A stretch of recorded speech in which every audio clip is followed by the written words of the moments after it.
எலும்பு சீக்கிரம் உடஞ்சி போகிறதுக்கு வாய்ப்பு இருக்கு அப்படின்னு சந்தேகப்படுற சில பேர் ரொம்ப கடினமான உடற்பயிற்சி தான் செய்யக்கூடாது. முக்கியமா இந்த வெயிட் லிஃப்டிங், வெயிட் ட்ரைனிங் இந்த மாதிரி விஷயங்கள்லாம் ரொம்ப போயெல்லாம் செய்யாது. சும்மா எங்கேயோ டிவியில் பார்த்தேன், நான் அங்கே பார்த்தேன், அவர் எக்ஸசைஸ் பண்ணுறதை பார்த்தேன்னு திடீர்னு போய் ஏதாவது வெயிட் தூக்குறது அது இதுன்னு பண்ணி உடம்ப டேமேஜ் பண்ணிக்கூடாது. வெயிட்டு சேரணும்னு நினைக்கிறவங்க நல்லா சாப்பிட்றா மட்டும் வெயிட்டு சேராது. சாப்பிட்றது சதையாக மாறணும்னா எக்ஸசைஸ் பண்ணால் தான் மாறும். டைம்ஸ் ஆஃப் இந்தியா சமயம் தமிழ் நேயர்களுக்கு வணக்கங்கள்.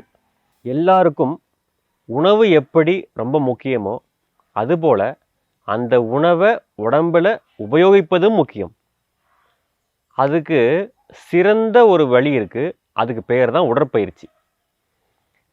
அந்த காலத்தில் நம்மளுடைய வாழ்க்கை முறை, தொழில் முறையே எப்படி இருந்ததுன்னா உடலை உபயோகித்து வாழ்கிற மாதிரி இருந்தது. அப்போ நம்ம சாப்பிட்றது நல்லா ஜீரணமாச்சு, ஜீரணமானது நல்லபடியாக உறிஞ்சி உடம்பை உபயோகிச்சது. அதை நம்ம யூஸ் பண்ணணும். இப்போ என்னென்னா நம்ம சாப்பிட்ற உணவை உபயோகப்படுத்துறதில்லை. எந்த வகையிலன்னா நம்ம தான் உடல் போய் குறைஞ்சி போச்சே. இப்போ பொதுவாக எந்த தொழில் எடுத்தாலுமே அதில் ஈஸியாக செய்கிறது எப்படிங்கிறத நம்ம ஆராய்ச்சி பண்ணி கண்டுபிடிச்சி வச்சுருக்கோம். அப்போ எதுக்குமே ஒரு மெஷின் இருக்குது. ரொம்ப கடினமாக செய்யக்கூடிய வேலைகள் கூட இப்போ 2 பட்டனை தட்டினா வேலை செய்கிற மாதிரியான மெஷின்ஸ் வந்துருச்சு. அப்போ உடல் இப்போ குறைஞ்சி போச்சு. ஆனால் நம்ம சாப்பாட்டு அளவு குறைஞ்சிருக்கா அதிகமாக இருக்கா? எத்தனை தடவை ஒரு நாளைக்கு சாப்பிட்றோங்கிறதும் அதிகமாக இருக்குது. எத்தனை அளவு சாப்பிட்றதுங்கிறதும் ஒரு வகையில் அதிகமாக தான் இருக்குது. அந்த காலத்தில் அளவு அதிகம் அப்படின்னா அந்த உணவுடைய வெரைட்டியே ரொம்ப கம்மி. பசி, உடல் உழைப்பு அந்த தேவைக்காக சாப்பிட்டாங்க. இப்போ வெரைட்டி ஜாஸ்தி, அதோடைய சத்து தன்மைகள் மாறியிருக்கு, அதிக தடவையாக சாப்பிட்றோம். இதையெல்லாம் பார்க்கும்போது நம்ம செலவு செய்கிறது கம்மியாக இருக்குதோன்னு தோணுது. அது உண்மையாக்கிறதுனால தான் பல பிரச்சனைகளை வருது. அது நமக்கே தெரியறதுனால தான் ஒரு பிரச்சனை வந்தாலும் ஒன்று என்ன செய்கிறோம், எக்ஸசைஸ் பண்ணுறோம், ரன்னிங் போகிறோம், ஜாகிங் போகிறோம், ஜிம்முக்கு போகிறோம். அப்போ உடற்பயிற்சி எந்த மாதிரி உடற்பயிற்சி யார் செய்யணும்?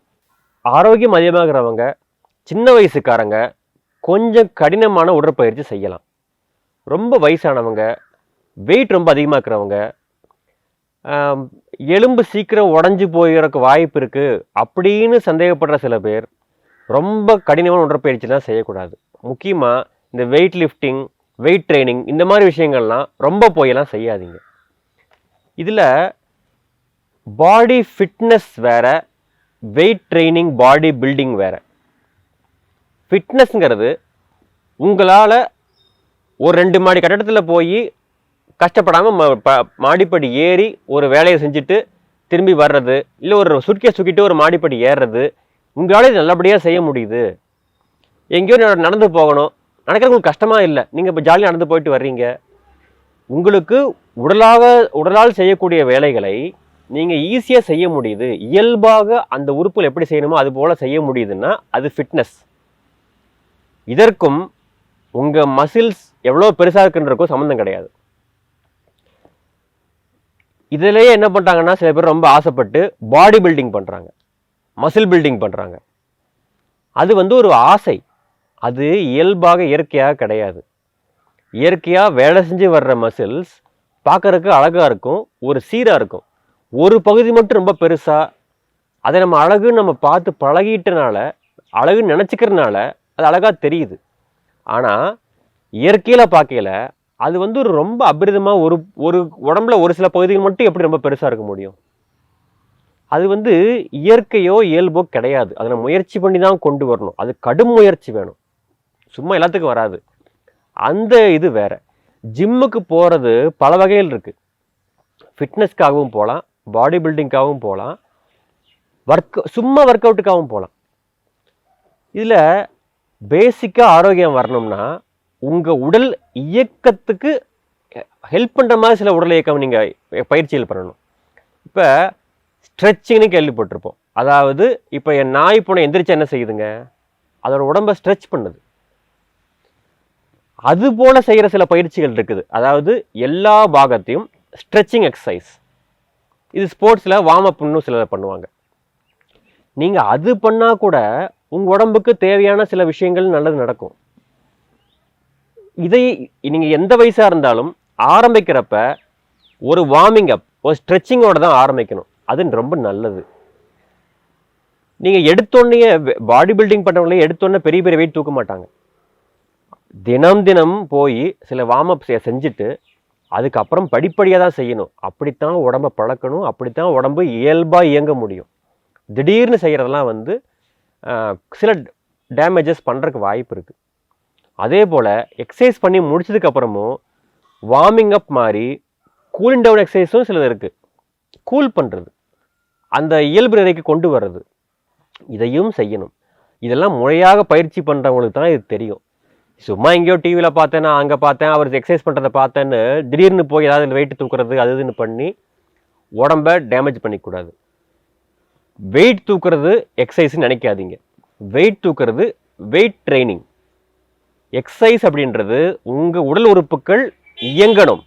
இப்போ உதாரணத்துக்கு கையில் ஜாயிண்ட் இருக்குது. இந்த ஜாயிண்ட் நீங்கள் மடக்கி இது பண்ணுறீங்க, அது ஒரு எக்ஸசைஸ். அதை நீங்கள் பண்ணலாம். அதுவே ஒரு எக்ஸசைஸ் தான். நீங்கள் இந்த கையால் ஒரு 50 கிலோ தூக்கினா மட்டும் தான் எக்ஸசைஸ் நினச்சிக்காதீங்க. நடக்கிறீங்க, அது ஒரு உடற்பயிற்சி தான். நார்மலாக நடக்கிறது உடற்பயிற்சின்னு கணக்கில் இருந்தாலும் உங்கள் உடல் ஆரோக்கியத்துக்காக நடக்கிற நடைப்பயிற்சி என்பது வேகமாக நடக்கணும். பிரிஸ்க் வாக்கிங்னு பேர். வேகமாக நடக்கிறேன் அப்படின்னு நீங்கள் டென்ஷனோட நடக்கக்கூடாது. ஒரு இயல்பாக ஸ்மைலிங் ஃபேஸ், ஒரு புன்னகையோட சந்தோஷமாக போனால் தான் அந்த பிரிஸ்க் வாக்கிங்க்கு பாசிட்டிவ் எஃபெக்ட்.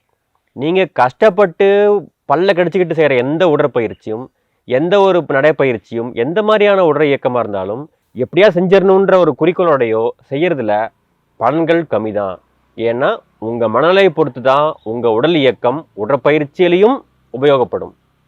அதனால் சந்தோஷமாக உங்கள் வயசுக்கு உங்கள் திறமைக்கு என்ன முடியுமோ அதை செய்யுங்க. நல்லா எக்ஸசைஸ் பண்ணி தெம்பாக பாடி பில்டிங் பண்ணியிருக்கிறவர் கூட எக்ஸசைஸ் பண்ணுறது நிறுத்திட்டாரு அப்படின்னா திரும்பவும் ஸ்டார்ட் பண்ணுறது, நான் முந்தி அப்படி பண்ண தெரியுமா அப்படின்ட்டு போய் வெயிட் தூக்கக்கூடாது.